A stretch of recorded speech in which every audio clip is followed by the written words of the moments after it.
recording has started.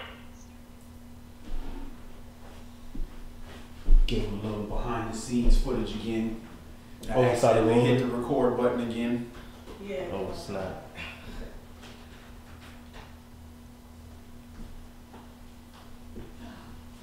Guess it was meant to be. Brother Weston was asking about, seeking facts and people trying to disprove the Bible and stuff like that. And I told him I love those people because they're asking the right questions. They don't want a religion; they want facts. So it's our job to provide the facts. The truth will prove itself. And usually during those times, the research you do is helpful. Bring the questions, because whatever question you ask, but best believe I was asking them same questions. I still ask about that store. I meant to go get the name of that store. Oh, but you know what? It may be on my statement when I swipe, and then I'm gonna look at it. I might be a file to that. Yeah, I thought about you. I said, man, I didn't get you. All right, all brothers remove their head coverings. All sisters pray with their heads covered. And we face the east towards the Jerusalem. Elder Mikhail, can you go ahead and open us up in prayer, please? Our Father, most holy and true covenant Elohim, Abraham, Yitzchak, and Yaakov. Thank you, Father Yahweh, for allowing us, Father, to gather once again, Father Yahweh, to mikvah, Father Yahweh, to hear your holy and mighty word, Father Yahweh. We pray, Father Yahweh, to allow your word to wash us, Father Yahweh, to cleanse us, Father Yahweh, because we need your word, Father, to wash the dirt off us, Father Yahweh. We need to wash these evil things, Yahweh, any bad thoughts in our minds, any actions, Father Yahweh, that we wind up redoing, Father Yahweh, all the time, Father Yahweh. We ask to wash us and cleanse us, Father Yahweh. Let us see the truth in what we do, Father Yahweh, so we may repent, Father. Heavenly Father Yahweh, so we can become closer to you, Father Yahweh, and you will draw closer to us, Father Yahweh. Because we want to be your servants, Father, your true servants, Father Yahweh, because that's, I believe, why you called us, Father Yahweh, to serve you, Father Yahweh. Heavenly Father Yahweh, you allow us to be your children, for we ask, Father, in Yeshua's mighty name, Father Yahweh. Father Yahweh, and keep our hearts soft and malleable, Father Yahweh, because we know, Father, if our hearts are hardened, Father Yahweh, we're going to do the things in this world, Father Yahweh. We're going to continue, Father Yahweh, to fight against you, Father, to kick against the pricks, Father Yahweh. And we ask, Father Yahweh, to keep our hearts soft and malleable, Father, so we find your way, Father Yahweh, so we can see your path, Father Yahweh, so we can see that light, Father, that lamp light, Father, that illuminates our feet, Father Yahweh. We give you thanks and praise, Father, for giving us that light, Father Yahweh, or we will be in the darkness, Father Yahweh. So we give you thanks and praise, Father Yahweh, for this. Heavenly Father, let your light, your word, Father, illuminate our lives, Father Yahweh. Let your word, Father, flow out my brother's mouths, Father Yahweh, so your people around, Father Yahweh, that you wish this word to speak to, Father Yahweh, can touch their hearts also. Give you thanks and praise for allowing us to be able to do these things, Father Yahweh, to do your ministry, Father, not our ministry, Father Yahweh. Thank you, Yeshua's holy and mighty name. Amen. Amen. Amen.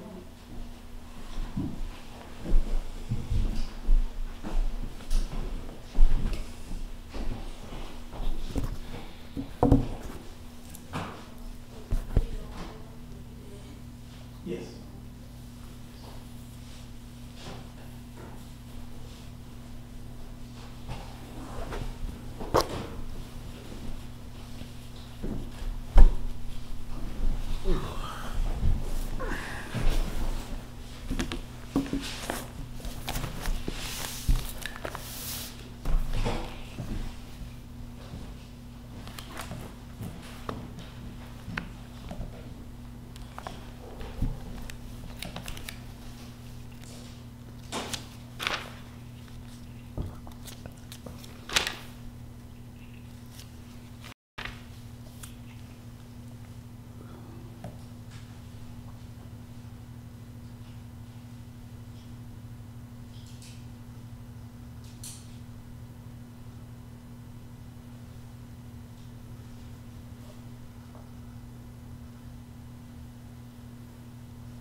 All right, shalom.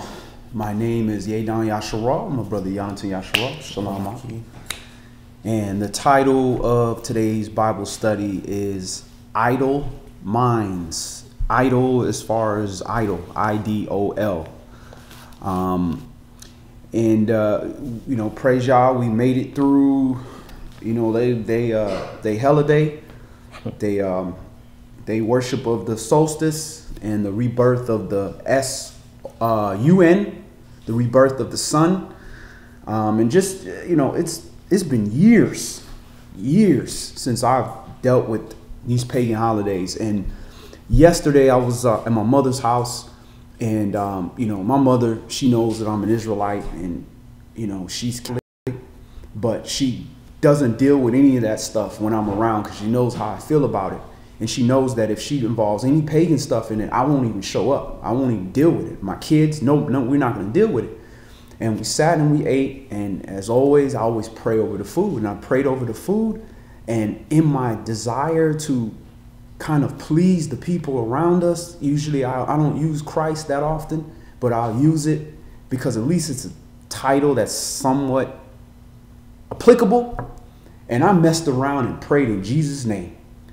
And, I was like, oh my God, I can't believe I just said that. And I ain't said that name or prayed in that name in so long. And it just shows how easy it is, to get pulled into that spirit. I've been fighting it all week with these lights and, and customers at work, Merry Christmas and this, that, and holiday parties and all this type of stuff. And it slipped out and it just was a reminder. It was just a reminder that just how easy it is that idol can slip into your heart.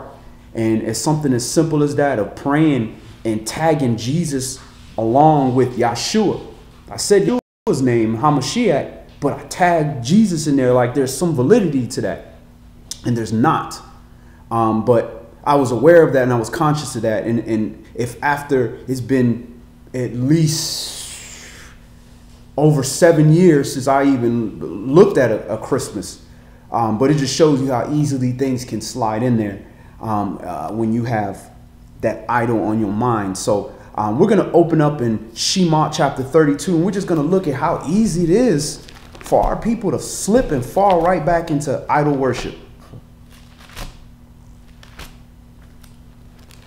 And, these are the simple, easy idols to look at, like a golden calf or a cross or some kind of, pole, astral pole or something like that. But one of the hardest idols to identify is when you turn yourself into an idol.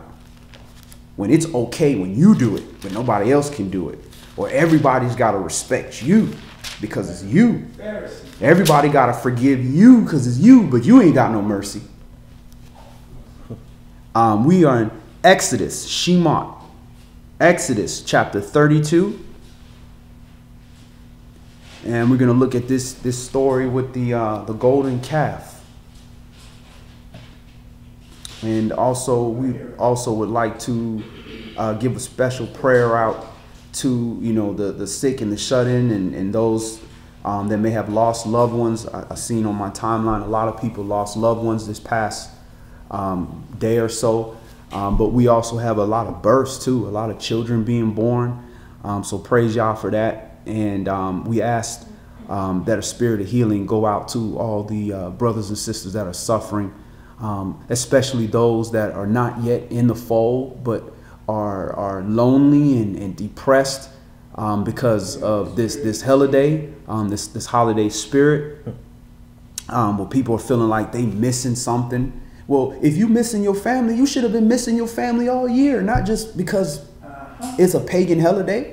What stopped you the other 363 days in the year or 364 days on their calendar that stopped you from reaching out to your family or trying to start a family or build a friendship or brotherhood? We got to stop letting these people, decide when we want to repent or when we want to be in righteousness.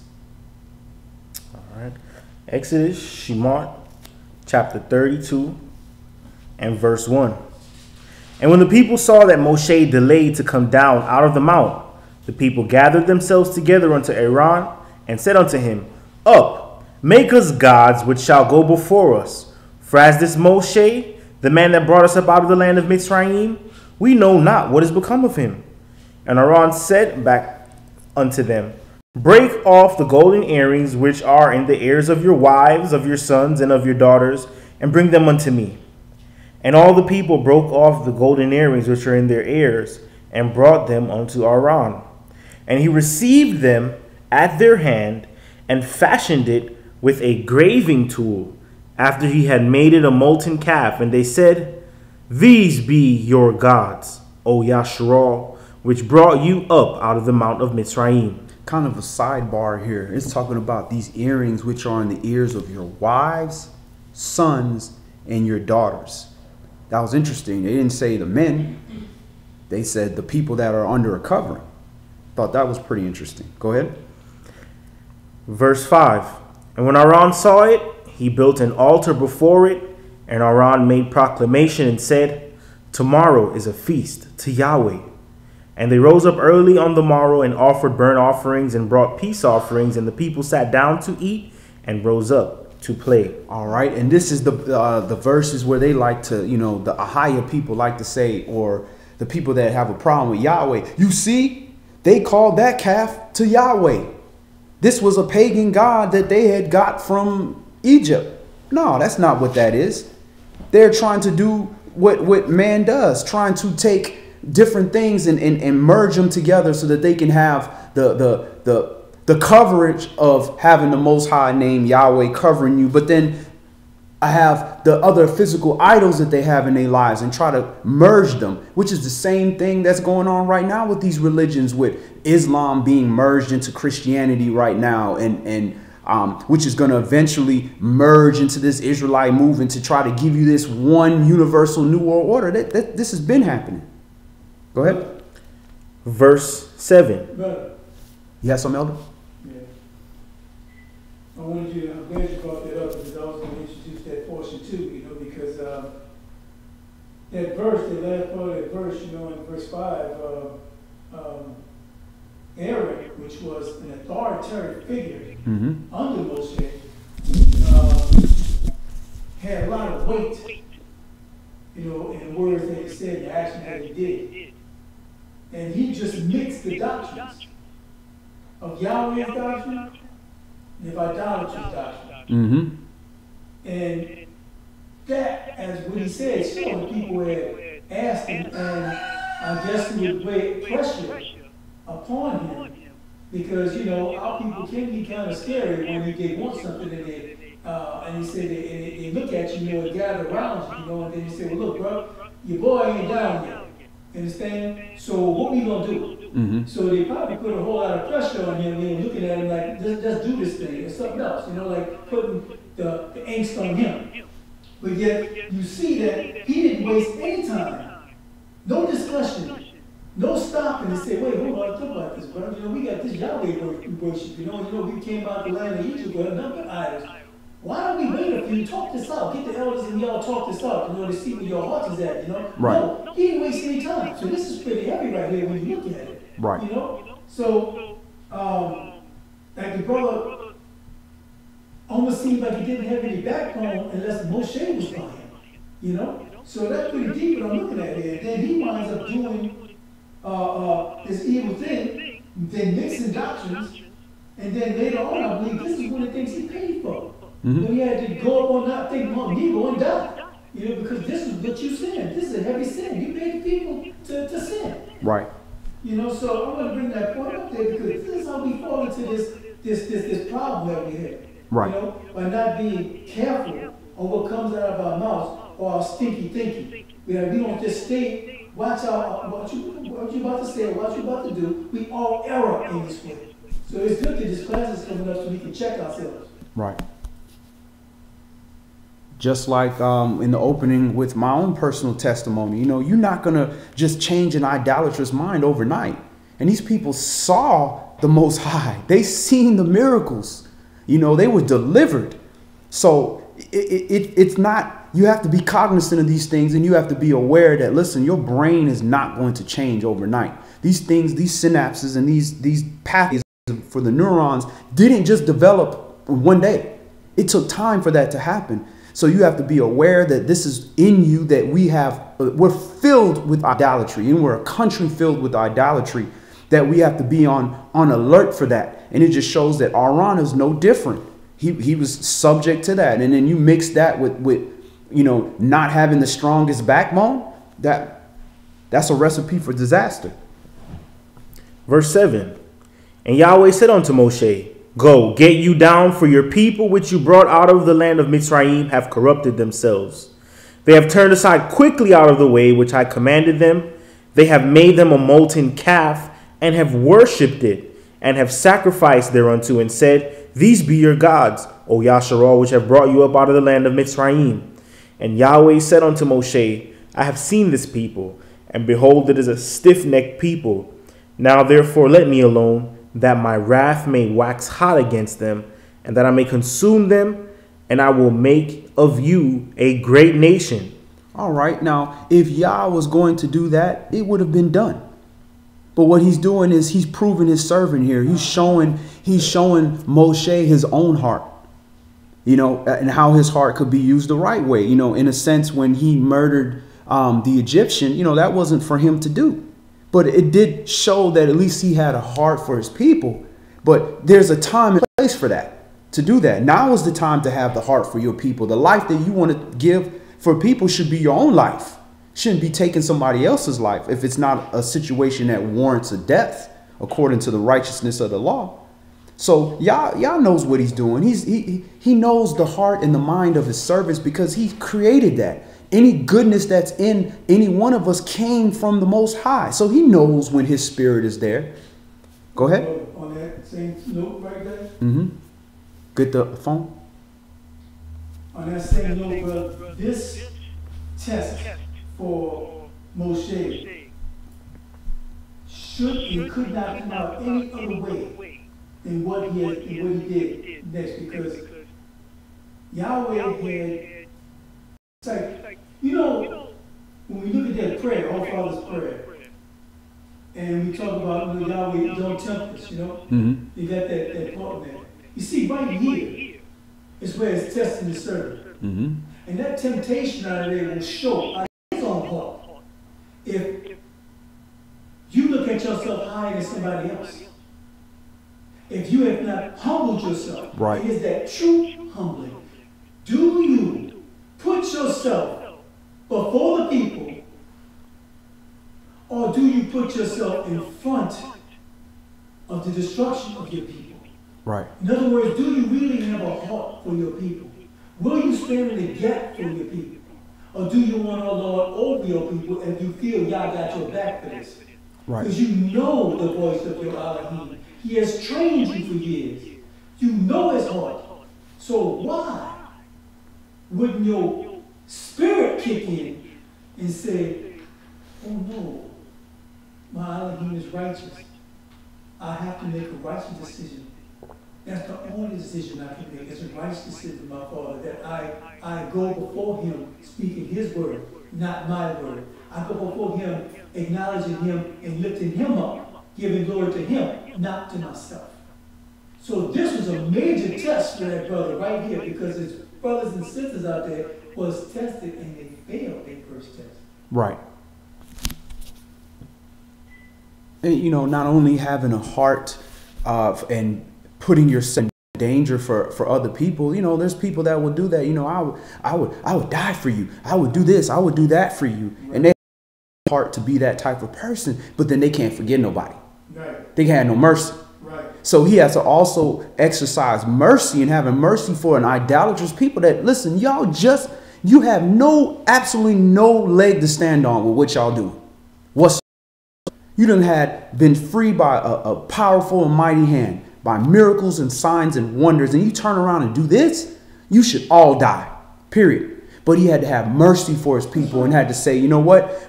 Mercy is when you are not enacting judgment on something that is due that judgment, that is deserving of the judgment. They're receiving grace that they don't deserve. That's mercy.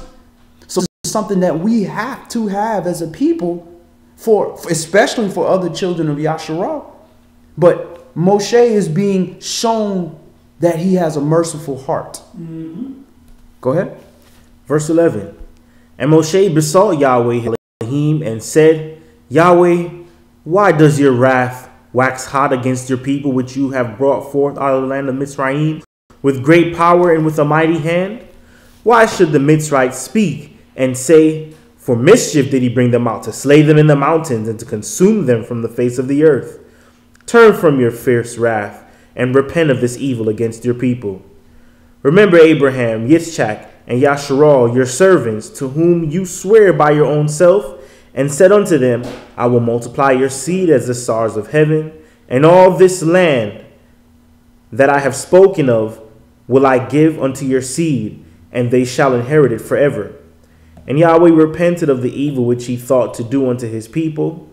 And Moshe turned and went down from the mount, and the 2 tables of the testimony were in his hand.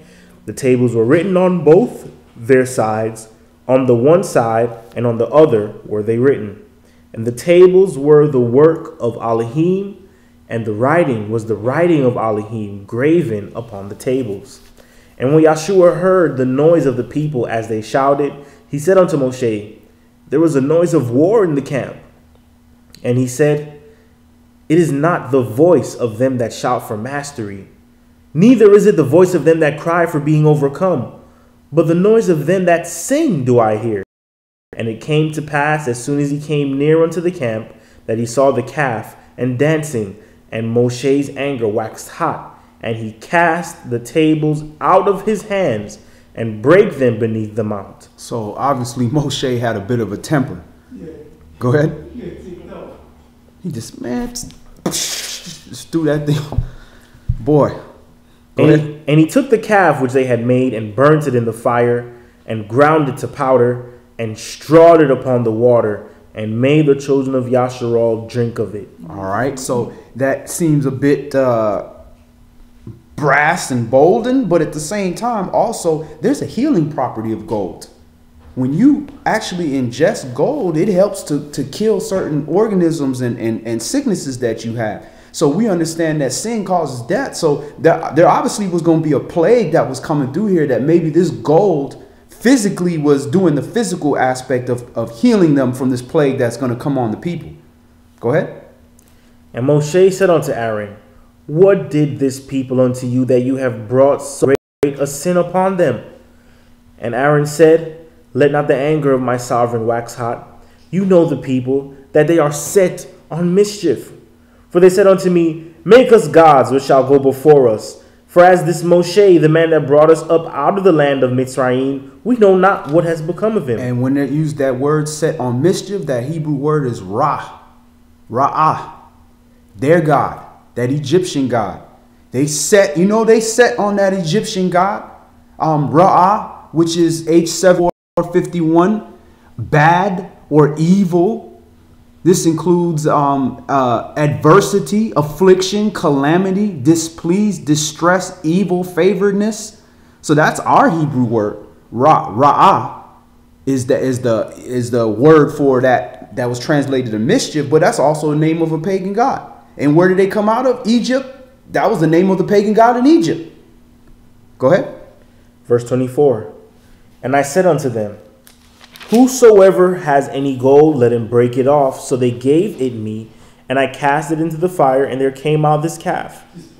And when Moshe saw that the people were naked, for Aaron had made them naked unto their shame among their enemies, then Moshe stood in the gate of the camp and said, who is on Yahweh's side? Let him come unto me. And all the sons of Levi gathered themselves together unto him. I mean, that's like that same statement, I just came and out popped this calf. That's like, it's a baby sitting there and be like, I came, I said hello to the sister and out popped this baby. Be like, nah, bro, there was something involved in here. Go ahead. Verse 27. And he said unto them, thus says Yahweh Elohim of Yasharal, put every man his sword by his side and go in and out from the gate to gate throughout the camp, and slay every man his brother and every man his companion and every man his neighbor. And the children of Levi did according to the word of Moshe, and there fell of the people that day about 3,000 men. For Moshe had said, consecrate yourselves today to Yahweh, even every man upon his son and upon his brother that he may bestow upon you a blessing this day. Now, it said how many people died? 3,000 men? So 3,000 men died because the leader that was in charge refused to stop that idolatry. That's right. Now, they might have killed him, but they may not have killed him. But maybe it would have been just one person dead. They still would have need a priest. So you had one person that was willing to put his life on in the breach in Moshe to defend a whole nation of people. And then you have his brother that had the same opportunity to stand in the breach for the people and say, no, this is going to cause death to come to us. Because the Most High is pulling us closer to him. And the closer you get to the Most High, the less room for mistakes you have. There's going to be a lot of judgment going on when he's that close to your people. Let's stop right there. Let's go to Numbers, Bamidbar, chapter 21.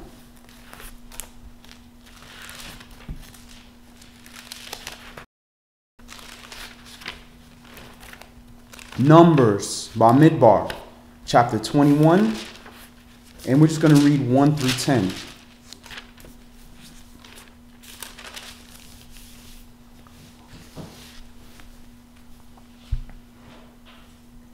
Bamidbar 21, verse 1.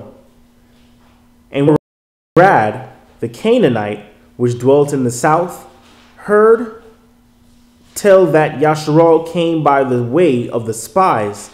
Then he fought against Yasharal and took some of them prisoners. And Yasharal vowed a vow unto Yahweh and said, if you will indeed deliver this people into my hand, then I will utterly destroy their cities. And Yahweh hearkened to the voice of Yasharal and delivered up the Canaanites, and they utterly destroyed them and their cities. And he called the name of the place Hormah. And they journeyed from Mount Hor by the way of the sea to come past the land of Edom. And the soul of the people was much discouraged because of the way. So the Mount Hor, that's what the Horites for Esau, and that their people. The Horites were a tribe that Esau fought and actually just confiscated their all land. that land. Yeah, so the Horites were Canaanite people that Edom conquered. Jasher goes into more. So they were detail Hamites about then. it. Yeah. Okay. Verse 5. And the people spoke against Elohim and against Moshe. Why have you brought us up out of Mizraim to die in the wilderness? For there is no bread, neither is there any water, and our soul loathes this light bread. And Yahweh sent fire serpents among the people, and they bit the people, and much people of Yasharal died. Therefore the people came to Moshe and said, we have sinned, for we have spoken against Yahweh and against you. Pray unto Yahweh that he take away the serpents from us. And Moshe prayed for the people. And Yahweh said unto Moshe, make you a fiery serpent and set it upon a pole, and it shall come to pass that everyone that is bitten, when he looks upon it, shall live. All right, so he is making a engraved image of something, right? So he's making an engraved image of something. And if the commandment was don't make an engraved image of anything, then Yahweh would be telling him to do something that would be transgressing the law. It wasn't that you couldn't make an engraved image of something. You can't worship that thing and bow down and idolize that thing. That's what the commandment was. And this is where people will get that confused and say, well, you can't have, a graven image of a bell. Or an apple. That's an idol. No, ain't nobody sitting around here worshiping this apple. We're not sitting here taking the apple and bowing down to it and saying this is the apple of my salvation. No, there's a difference. So people like to take things and try to make the law more restrictive than when it is. Now, if you're the type of person that if something look nice, you're going to worship it, then you don't need to have none of that stuff in your house. Go ahead. Verse 10. And the of Yasharal set forward and pitched in Oboth. And they journeyed from Oboth and pitched in Iyah Barim, in the wilderness which is before Moab, toward the sun rising. From there they removed and of Zered. From there they removed and pitched on the other side of Arnon, which is in the wilderness that comes out of the coast of the Amorites, for Arnon is the border of Moab, between Moab and the Amorites. Wherefore it is said in the book of the wars of Yahweh, what he did in the Red Sea, and in the brooks of Arnon. And at the stream of the brooks that goes down to the dwelling of Ar, and lies upon the border of Moab. And from there they went to Beer, that is the well whereof Yahweh spoke unto Moshe, gather the people together, and I will give them water. Then Yasharal sang this song, Spring up, O well, sing you unto it. Princes digged the well, the nobles of the people digged it by the direction of the lawgiver with their staves. And from the wilderness they went to Mattanah. And from Mattanah to Nahaliel. And from Nahaliel to Bamoth. And from Bamoth in the valley that is in the country of Moab to the top of Pisgah, which looks toward Jeshimon. And Yasharal sent messengers to Sihon, the king of the Amorites, saying, Let me pass through your land. We will not turn into the fields or into the vineyards. We will not drink of the waters of the well, but we will go by the king's highway until we pass your borders. And Sihon would not suffer Yasharal to pass through his borders. But Sihon gathered all his people together and went out against Yasharal into the wilderness, and he came to Yahaz and fought against Yasharal. All right, stop there. Go to 2 Kings chapter 18. We're going to fast forward to them taking this thing that Yahweh said, create this thing and have the people, receive their healing from it. And now you're going to get to the point where they're starting to make an idol out of this thing. 2 Kings chapter 18. I'm going to start that at verse 1.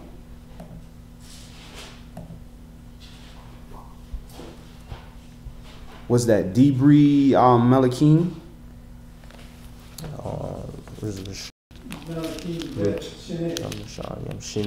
Shani. So what's 2? Shani. So Shani Malachim. Mm-hmm.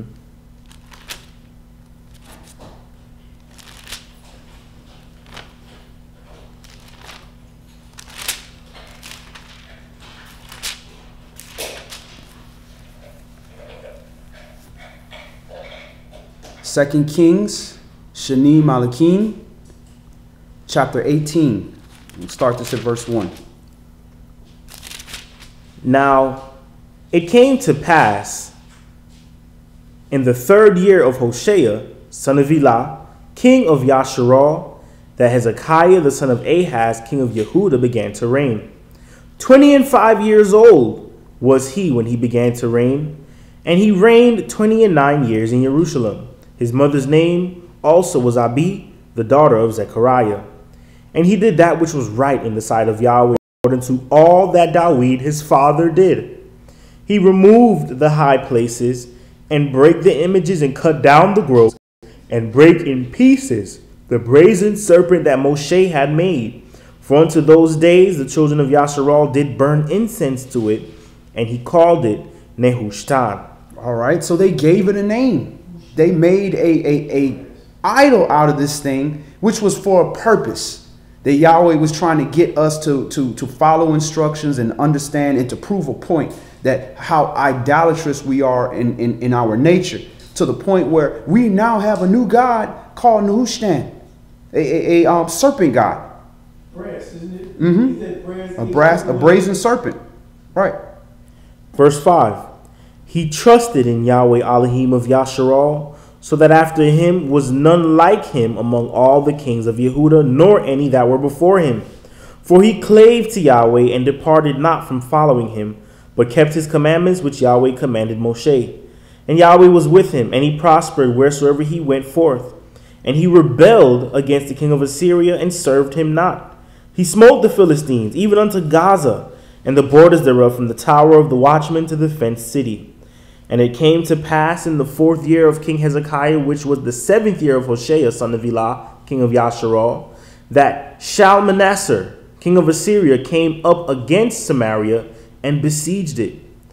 And at the end of 3 years they took it, even in the 6th year of Hezekiah, that is in the 9th year of Hoshea, king of Yasharal, Samaria was taken. And the king of Assyria did carry away Yasharal unto Assyria, and put them in Halah and in Habor by the rivers of Gozan, and in the cities of the Medes, because they obeyed not the voice of Yahweh their Elohim, but transgressed his covenant, and all that Moshe the servant of Yahweh commanded, and would not hear them, nor do them. Now in the 14th year of King Hezekiah, did Sennacherib, the king of Assyria, come up against all the fenced cities of Yehuda, and took them. And Hezekiah, king of Yehuda, sent to the king of Assyria to Lachish, saying, I have offended. Return from me. That which you put on me will I bear. And the king of Assyria appointed unto Hezekiah, king of Yehuda, 300 talents of silver and 30 talents of gold. And Hezekiah gave him all the silver that was found in the house of Yahweh, and in the treasures of the king's house. At that time did Hezekiah cut off the gold from the doors of the temple of Yahweh, and from the pillars which Hezekiah king of Yehuda had overlaid, and gave it to the king of Assyria. And the king of Assyria sent Tartan and Rabsaris and Rabshakeh from Lachish to King Hezekiah with a great host against Jerusalem. And they went up and came to Jerusalem. And when they were come up, they came and stood by the conduit of the upper pool, which is in the highway of the fuller's field. And when they had called to the king, there came out to them Eliakim, the son of Hilkiah, which was over the household of Shebna, the scribe, and Joah, the son of Asaph, the recorder.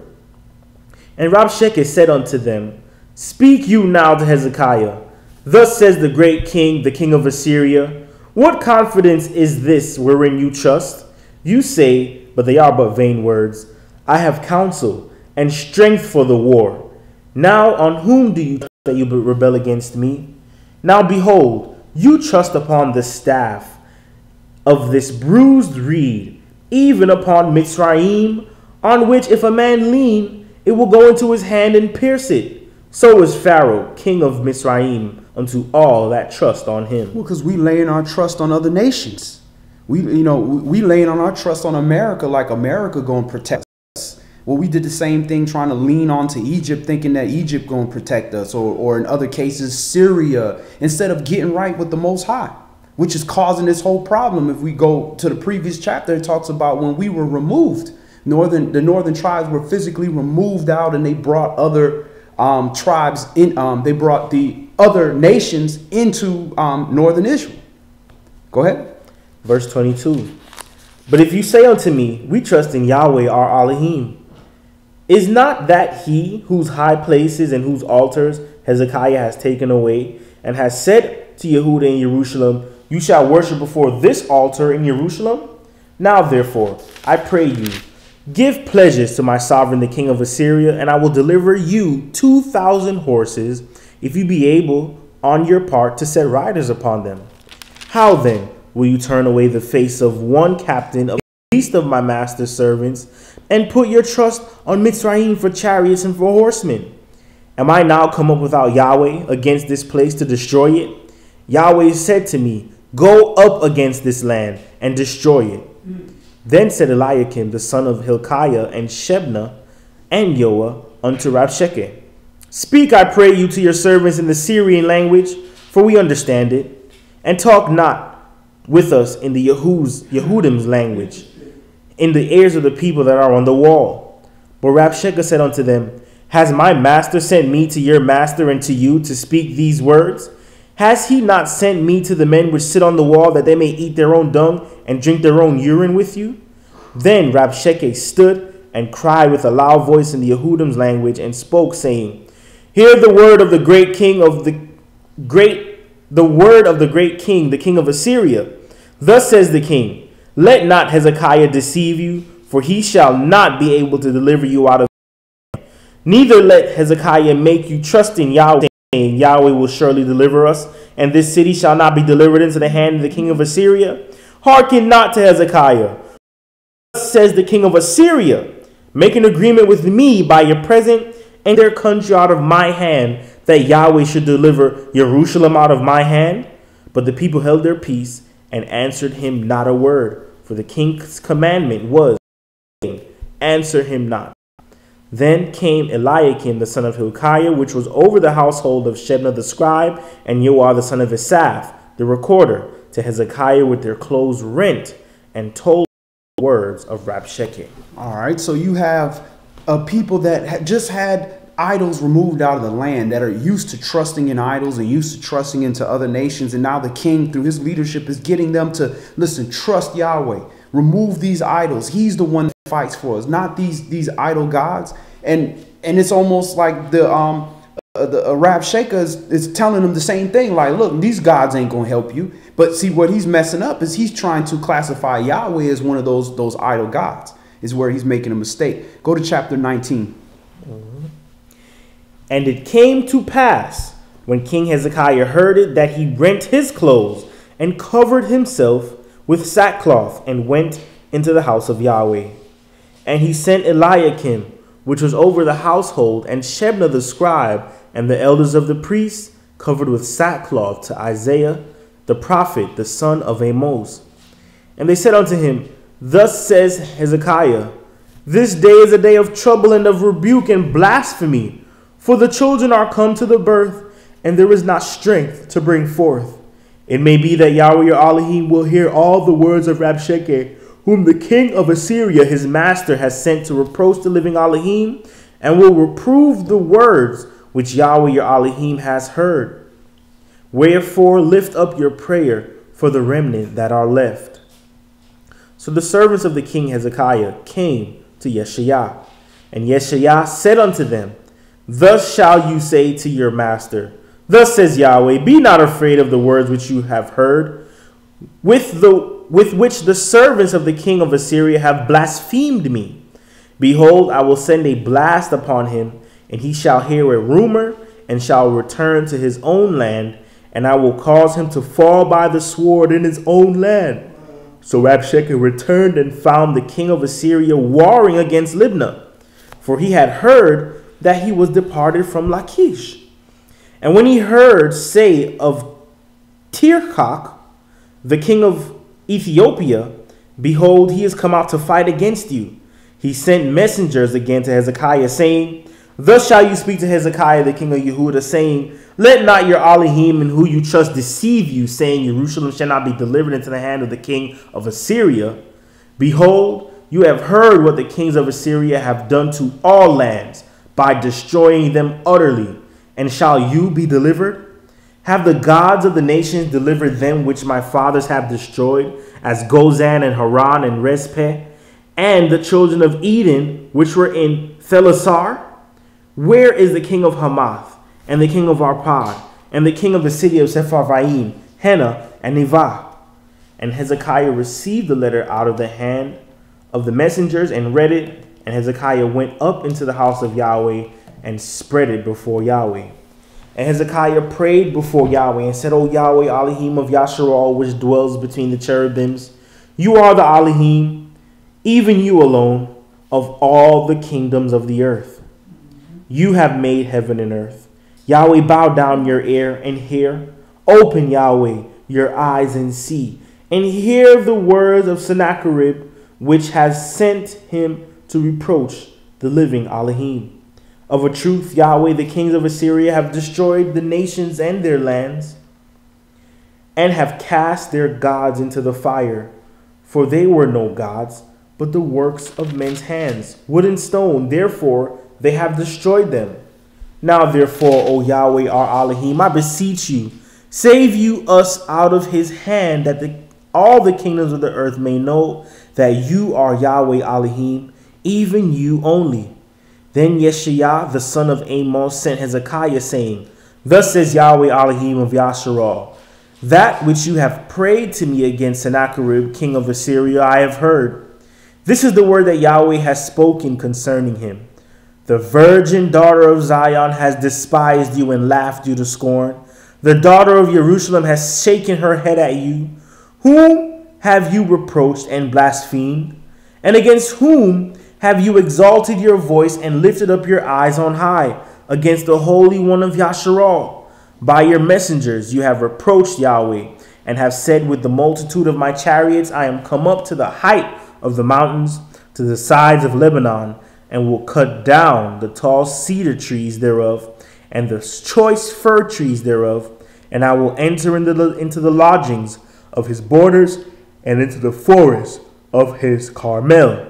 I have digged and drunk strange waters, and with the sole of my feet have dried up all the rivers of besieged places. Have you not heard long ago how I have done it, and of ancient times that I have formed it? Now have I brought it to pass, that you should be to lay waste fenced cities into ruinous heaps. Therefore their inhabitants were of small power. They were dismayed and confounded. They were as the grass of the field, and as the green herb, and as grass on the housetops, and as corn blasted before it be grown up. But I know your abode, and your going out, and your coming in, and your rage against me.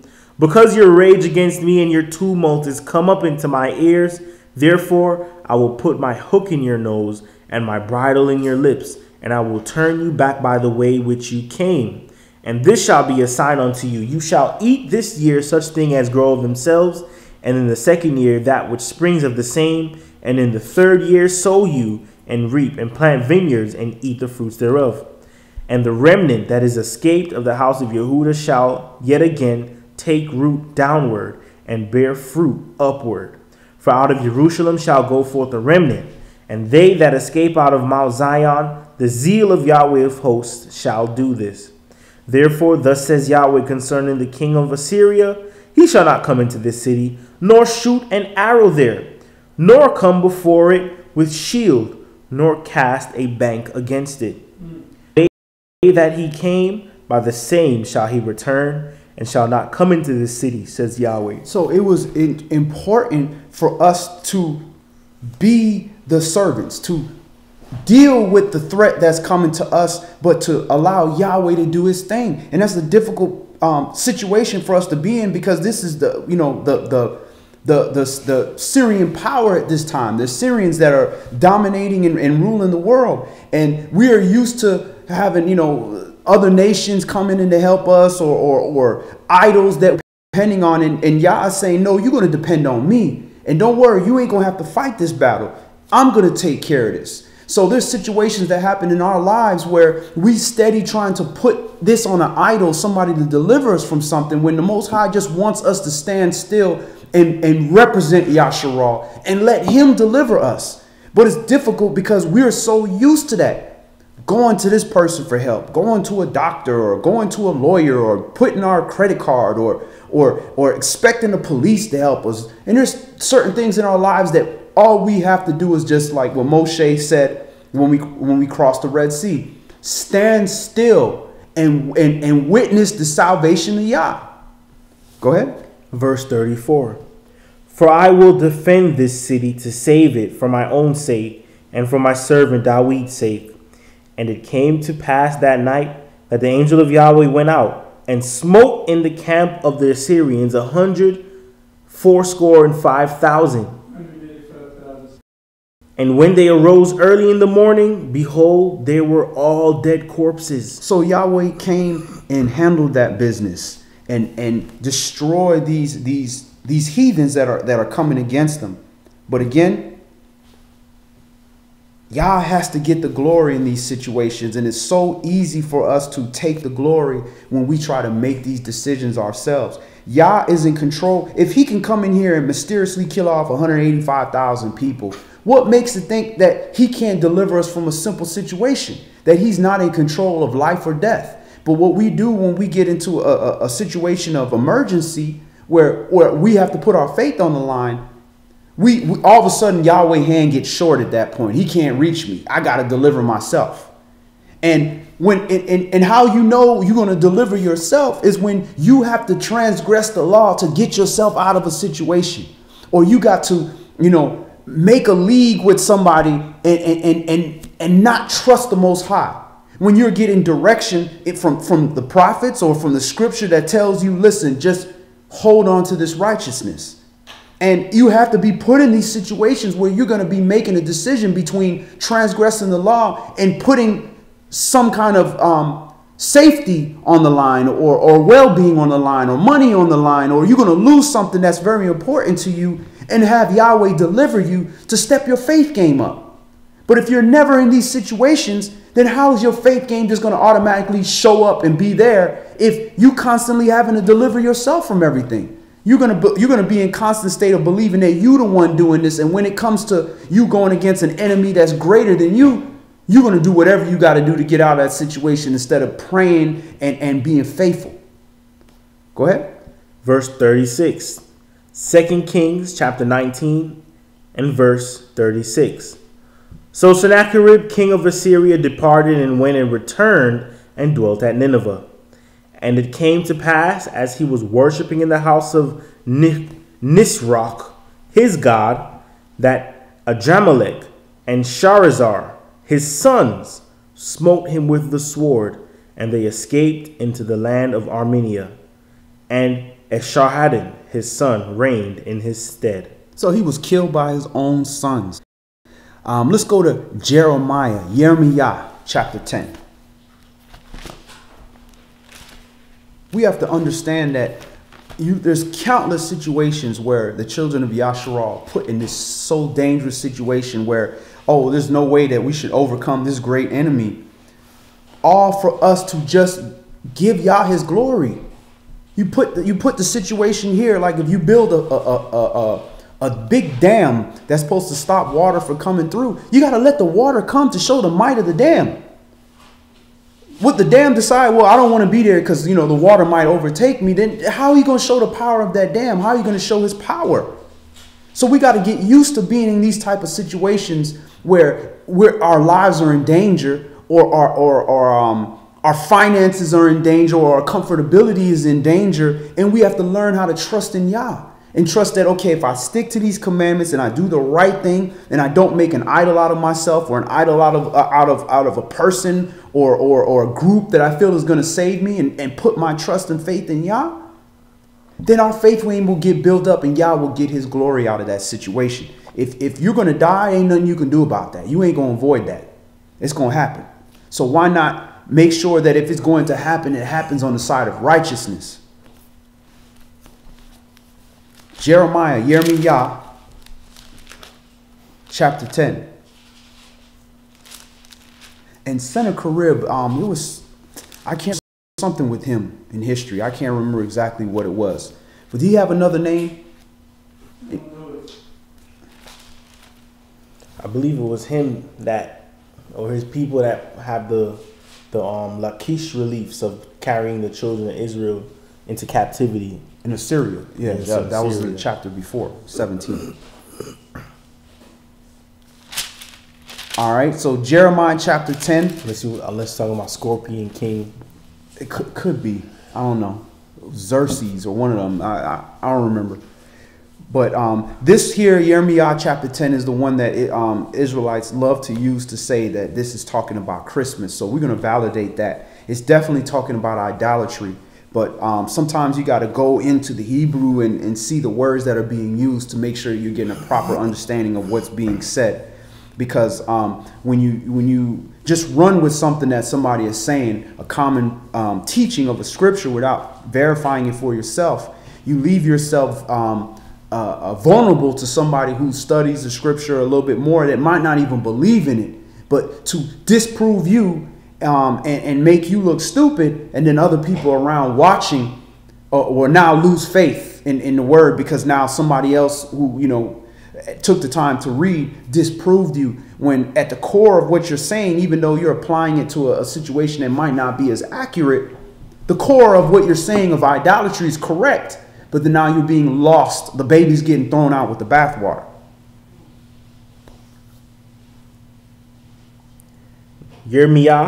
Jeremiah chapter 10 and verse 1.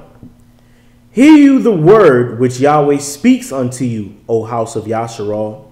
Thus says Yahweh, learn not the way of the heathen, and be not dismayed at the signs of heaven, for the heathen are dismayed at them. All right, so point blank, do not learn the way of the heathen. Stop. Don't even pay attention to it. We learn the way of the heathen to the point where it becomes our culture, where we don't understand anything else because we don't have a culture. It was stripped from us. And it says, and be not dismayed at the signs of heaven. So that word dismayed here is very important. If we look at that word for dismayed in Hebrew, it's Hothath. Hothath, which is H2865. Hothath. And that's spelled Chathath.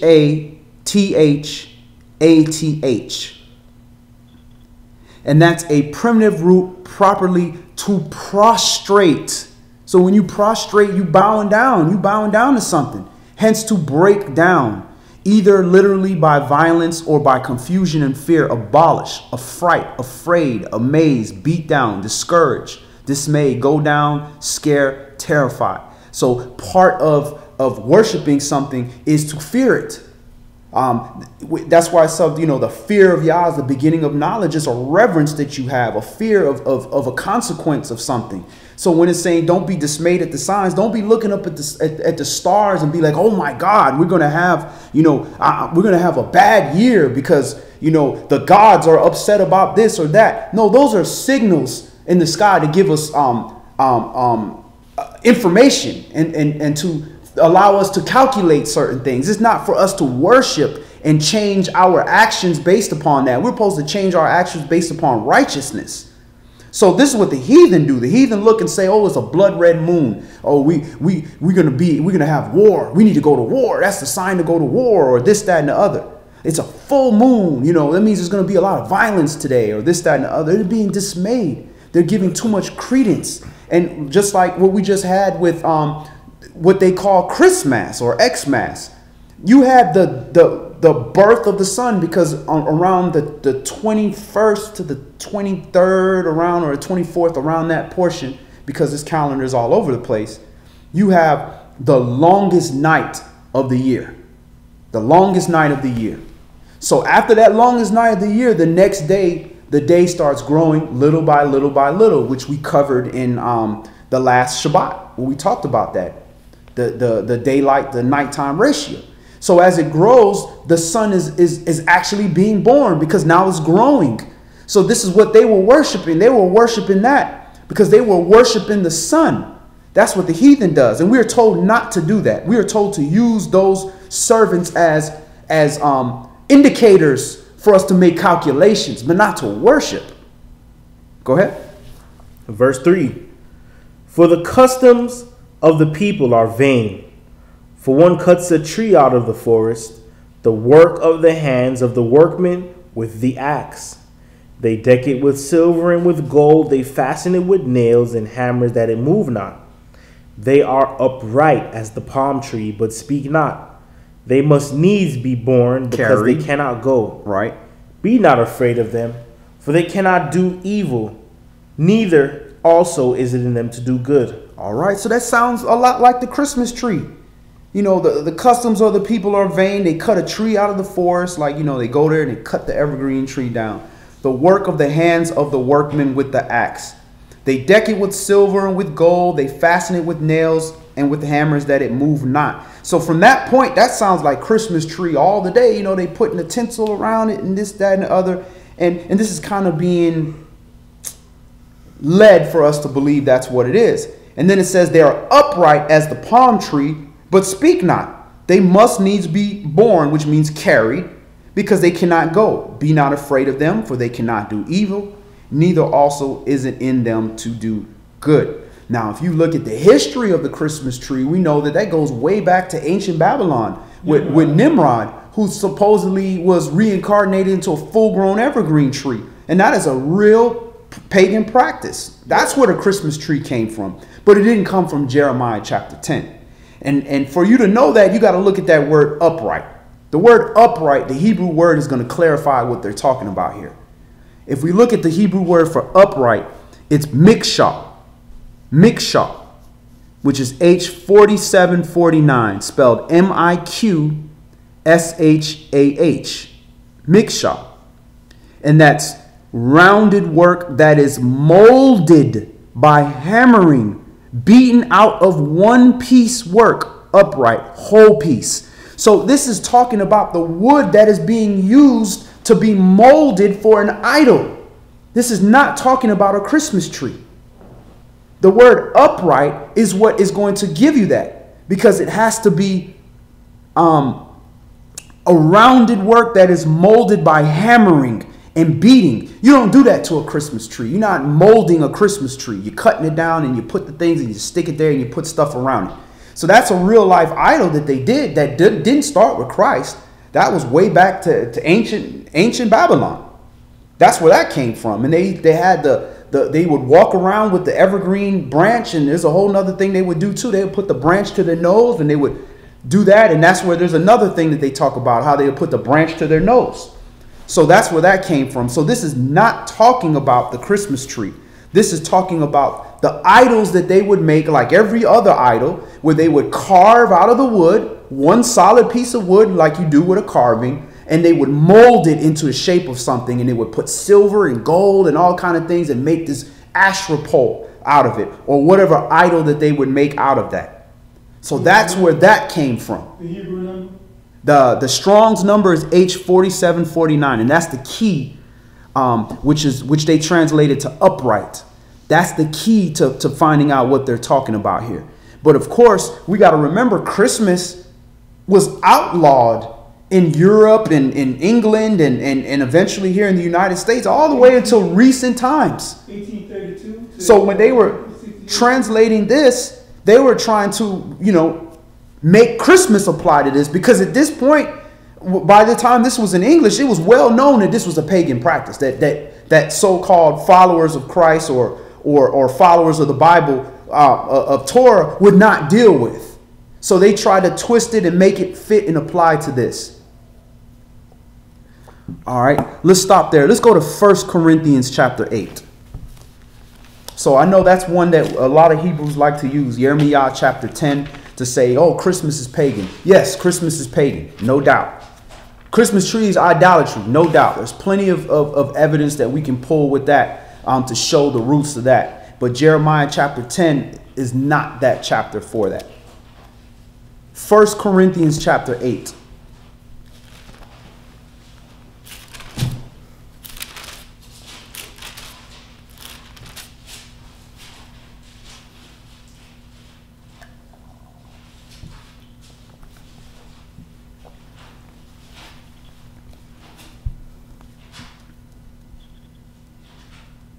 And this is why, it's very important for us to get a Strong's Concordance. That particular situation wasn't going to change your salvation in any kind of way.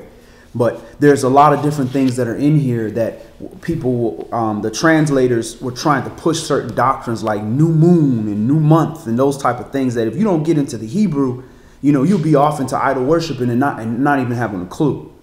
Just like we did with Christianity. 1 Corinthians chapter 8 and verse 1. Now, as touching things offered to idols, we know that we all have knowledge. Knowledge puffs up, but love edifies. And if any man think that he knows anything, he knows nothing, yet as he ought to know. If any man love Elohim, the same is known of him. As concerning, therefore, the eating of those things that are offered and sacrificed to idols, we know that an idol is nothing in the world, and that there is none other Elohim but one. For though there be that are called deities, whether in heaven or in earth, as many as there be deities many, and masters many, but to us there is but one Elohim, the Father, of whom are all things, and we in him, and one Master, Yahshua Mashiach, by whom are all things, and we by him. Okay, again, he's a creator. Yahweh was the architect, and Yahshua was the creator that physically did that. Go ahead. Howbeit, there is not in every man that knowledge. For some, with conscience of the idol unto this hour, eat it as a thing offered unto an idol, and their conscience being weak is defiled. But meat commends us not to Elohim, for neither if we eat are we better, neither if we eat not are we the worse. But take heed lest by any means this liberty of yours become a stumbling block to them that are weak. All right. So if you go back, but any man love Elohim, the same is known of him. So people are known, so he is known by the Most High, and also other people are going to know that you love Elohim because you're going to have a reputation for that in your actions and also in your deeds.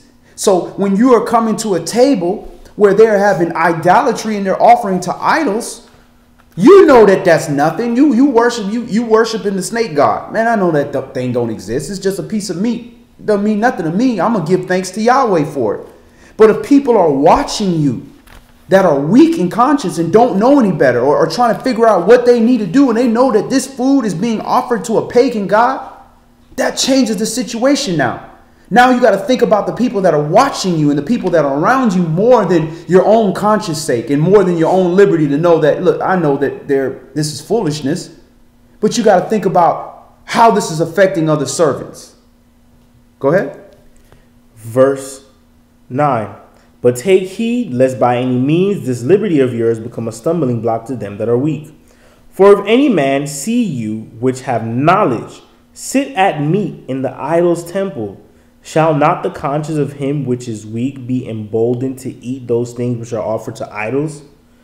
And through your knowledge shall the weak brother perish, for whom Mashiach died.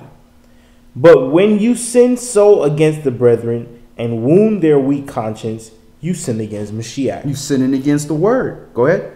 Wherefore, if meat make my brother to offend, I will eat no flesh while the word stands, lest I make my brother to offend. All right. So that means if you're just dealing with meat, period. If you got a brother that believes that,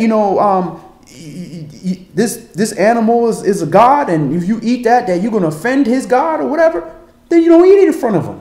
You know that ain't no god. You know that's an animal. And you know what's lawful and unlawful for you to eat. And if you know that you got a family sitting around and you got a couple young brothers you've been talking to about this word, and your whole family know you don't deal with these pagan stuff, but you got a few new people that are on the fence trying to figure out how they want to do it. And they just sat and they prayed over this food and saying we give this to Jehovah and Jesus and Jesus Christ and all this stuff. And you know that these are idols, Greek idols, and you got people watching you. You might have to pull back and say, listen, I can't, you know that I don't deal with this. And if you are clearly giving this or food for the dead, for, some people that have Hispanic families that do the Day of the Dead and all that type of stuff, and or funerals or whatever, and they dedicating this food to dead people and all this stuff, and people are watching you with a weak conscience, hey, you might have to back off for conscience sake. Especially if you ain't starving to death. If you ain't starving to death, then hey, listen, it's better to err on the side of mercy and safety rather than to cause a brother or sister that is weak to stumble in the word. So it's not something cut and dry that you just can't eat nothing. It's all about the situation and saying, how is this going to affect the people that are watching? Am I going to look like a hypocrite to those that have knowledge?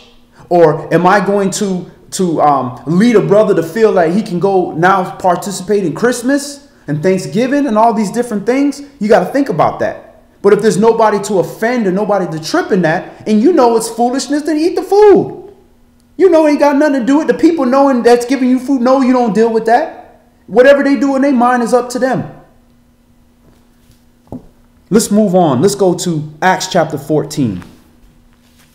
You have something, brother? No. Okay. Acts chapter 14, and we're going to read verses 8 through 18.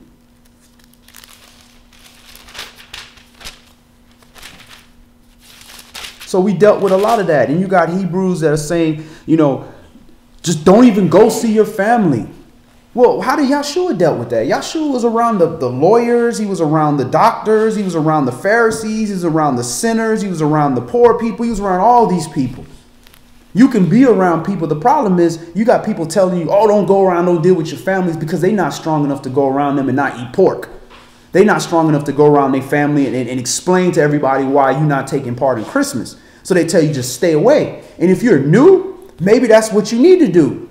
If you know you're not strong enough yet, your spiritual resistance hasn't built up enough, stay away from it. But once you understand that, I know I'm not going to eat this stuff. I know I'm not dealing with any of this pagan stuff. I know what's right and what's wrong. I know all this stuff is pagan. Ain't going to fool me. then you can go and support your family and see your family and explain to people that the Most High will send to you to ask questions, or brothers that you see that you know you got a relationship with, that you can explain these things and be a light. You don't take a light and say, hey, look, it's bright over here. Get another light. Let's put it over here. No, you go where the darkness is and you light the place up so people can see the pitfalls. But again, you got these super brews out here that want to tell people just stay away from everybody. That's not the sanctification. That's not sanctification. That's not what that's about. And you have plenty of examples in here show you how to sanctify yourself. And at the end of the day, if your eye is going to cause you to miss the kingdom, to offend, then pluck your eye out. If you got to remove your family, you got to remove yourself. If that's going to cause you to fall, you got to go after your own salvation with fear and trembling. But once you get past that little weakness that you have, those first couple of years that you go through it, you need to go out there and be a light unto your family, because he who feeds another before he feeds his own is worse than an infidel. So we quick to go out there and go speak to the world about how pagan these holidays are, but then we scared to go around our own big mama and friends and family and speak that same stuff, when those are the people you should have went to first. And you know they're not going to listen to you. You know they're going to call your names. You know they're going to do all kind of things and feel bad and make you feel like crap. But guess what? That's who the Most High gave you to be your family. That's who you got to start with first. Then go outside. Go ahead, Elder. You know what you said, basically it's right, but people also have to understand when you go out and do that kind of thing, you may be the only one there. Unless your issues with your relatives, you go to your family and so forth. And they wrapped up real hard as you was in that spirit. And it's very hard, when you're walking in there, to impart that knowledge and that wisdom of Yahweh, because you're not just there, just to be there to enjoy their holiday. Right. You're there as a witness of the Father. So there are many things, that you cannot do, and especially